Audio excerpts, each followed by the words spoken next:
I'm wondering if I can get a volunteer. Now, before you all eagerly push past each other to run up here, let me explain the nature of this volunteer. You've all raised children, or are in the process of raising a child.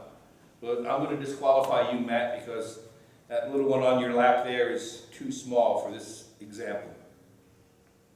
No, I need a volunteer to come up and talk with me about how you get children to eat healthy food.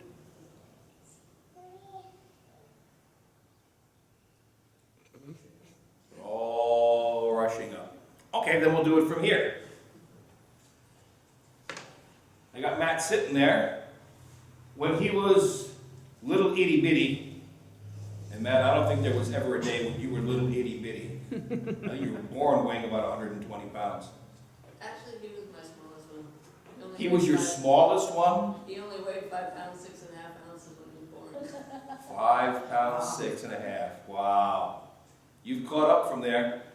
I assume it's because of all the good, healthy food you've eaten. So, Maria, tell me, how did you get him to try something new? Trick him. How so? How'd you trick him? Put it inside of some other foods that he liked. Oh, can you give me an example of how you would put the new food inside something he liked? Like chop up like spinach and put it inside with the macaroni and cheese.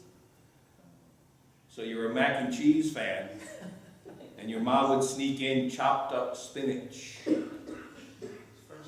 Okay. Well, surprise, surprise. Do you eat spinach now? Yeah. See? This goes to show you. Karen, how'd you get Aaron to eat food when he was small? Or did you just put it out and let him inhale it? No problem. He ate everything. He loves everything. So those kids, easy sees. Our daughter was different. Okay. She painted herself. Everything. She would paint herself with the food? How artistic. He'd play with her when she ate. He would Okay. play with her. Show of hands, how many of you did the airplane trick? Okay? You know, you take a spoonful of food. Okay, open the hangar doors. Here comes the airplane. And then you stick it in their mouth. Okay. Now, I've told you before about the purple egg story. My mom was going to make blueberry pancakes for us because she'd had that at IHOP. You know, with blueberries for the smile and eyes and a strawberry for the nose. But failing to have pancake batter and blueberries, she just took grape jelly and scrambled some eggs with it. It looked as horrible as it sounds, and I refused to eat it. It took me 3 days before my stubborn resistance wore out.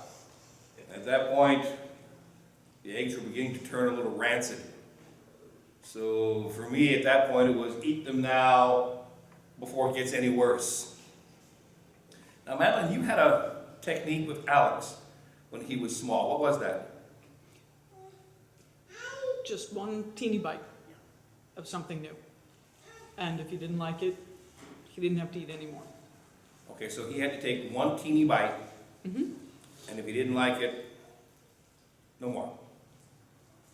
Okay. In other words, try it for yourself and see.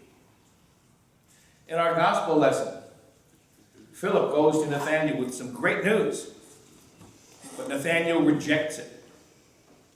And Philip is very clever.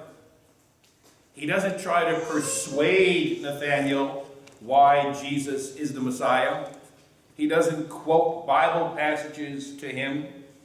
He doesn't insult him and call him closed-minded for not being willing to explore the possibility that this could be the one for whom they've been waiting. He just says, come and see. What a marvelous evangelism technique. See for yourself and decide. In our sermon this morning, we're going to talk about how we, as Christians, can use that as a model for our own evangelism efforts. But first, we have a hymn to sing. It's printed in your worship folders.